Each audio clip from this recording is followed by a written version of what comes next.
you get to sit in the hot seat because normally she's behind the scenes telling me what to do. So today I get a chance to put her in the hot seat and ask her questions.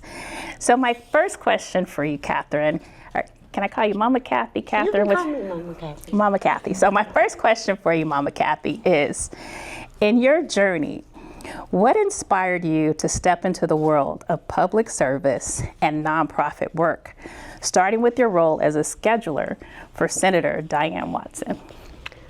Okay, I grew up in the segregated Deep South. Okay. And everyone that I encountered was a public worker. Okay. My mother was a public school teacher. All of her friends were public school teachers. Okay. My godparents were, my godmother was a public health nurse. Okay. My godfather was a physician. So that being said, I had a proclivity to work, to do public work. Wow. But starting with the Honorable Diane E. Watson. Diane E. Watson. Put that E in there, yes. Who was then the California State Senator for the 28th District. I started with her, but actually this talks about the second leg of my career path. Okay. I met the senator through previous employment, and I knew her, Okay. of her. I voted for her. I lived in her district. Okay. I knew all of her firsts. The first African-American female member of the Los Angeles Unified School District Board of Directors. Okay. The first African-American female to serve in the California State Senate. Okay. And after meeting her, it became my aspiration to become an administrative professional in her district office. Once that aspiration came to fruition, and I was brought in as an administrative professional, and later became her district scheduling secretary, my upfront look and view of politics what became a reality. Okay. And she's very detailed oriented, so you'll catch that throughout as she shares, because she always makes sure, don't do this because that's not right, but definitely do this. So she's always adjusting me, and I appreciate it. So lessons in leadership. So working closely with influential leaders and organizations, what are some of your biggest lessons that you've learned about effective leadership and advocacy, particularly in the Black communities and with people of color? Okay. One of the greatest lessons that I learned with the senator is lift as you climb. The senator... Can you say that a little louder for the back? Lift as you climb. Okay, all right, all right. With the senator, I watched, because I was there in the district office, I watched as she actually mentored her then legislative aide, Holly Mitchell, who had a very keen political astuteness. And now is a member of the California Board Supervisors. I also watched as she met and guided and worked with Cathryn Baker, who was a healthcare advocate at the time, who is now the mayor of the city of Los Angeles. So working later in my career, as the executive assistant to the then president and COO of the Sickle Cell Disease Association of America national program, I learned the importance of healthcare advocacy. I learned the importance of who sits on your board corporately, and the impact that has. Because fighting for a disease that primarily affects African Americans and some other people of color is a very difficult task. So I learned the importance of correct corporate inclusion on the board, and most importantly, I learned the importance of healthcare advocacy.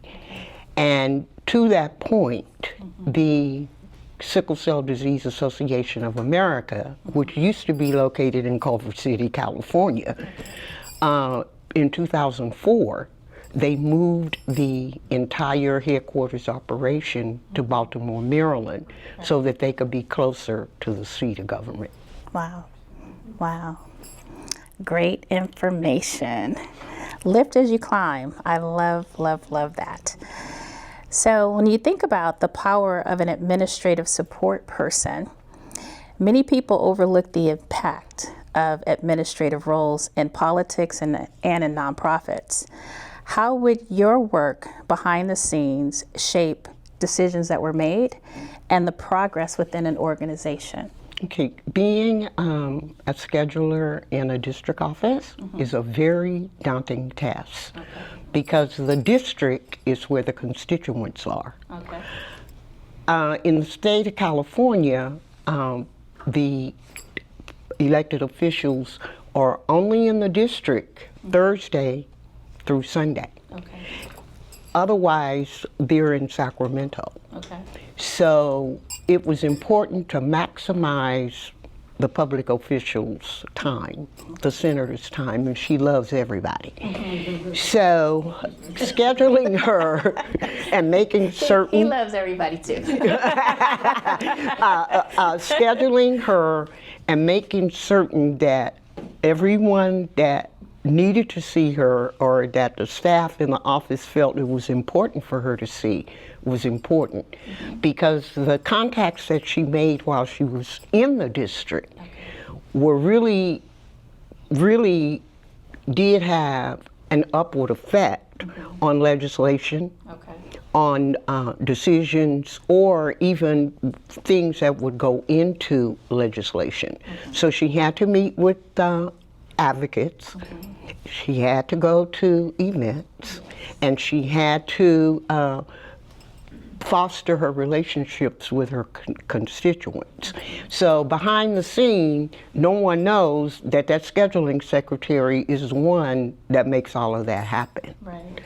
In the nonprofit industry, working with sickle cell, it was my role to always have that executive prepared because she reported to the board of directors.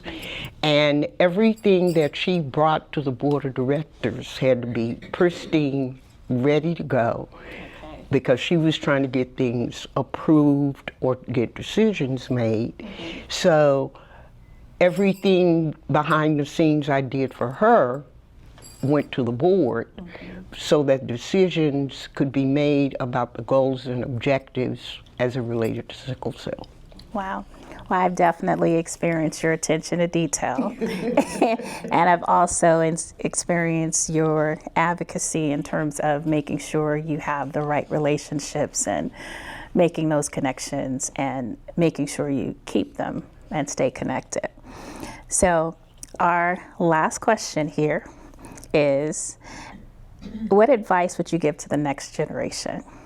So looking back on your journey, what advice would you give back to professionals interested in supporting political leaders, working in a nonprofit, or transitioning into the healthcare in a manner in which you did? Okay. The last leg of my career path journey was at St. Francis Medical Center in Linwood, California.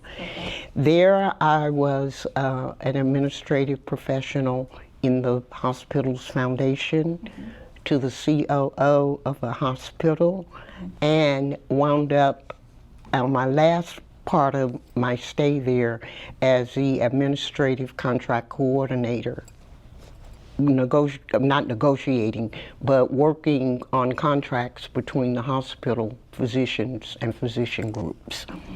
The one thing that I would say to them now is in 2025 is that the vineyard is plentiful, but the laborers are few. And we need them. They need to stop thinking of what they do as a job and think of it as work. They should also remember that they are young, they are talented, they are educated, they live in the age of technology, they are techies, they are young, gifted, and black, and they need to get the job done. Yes. But yes, but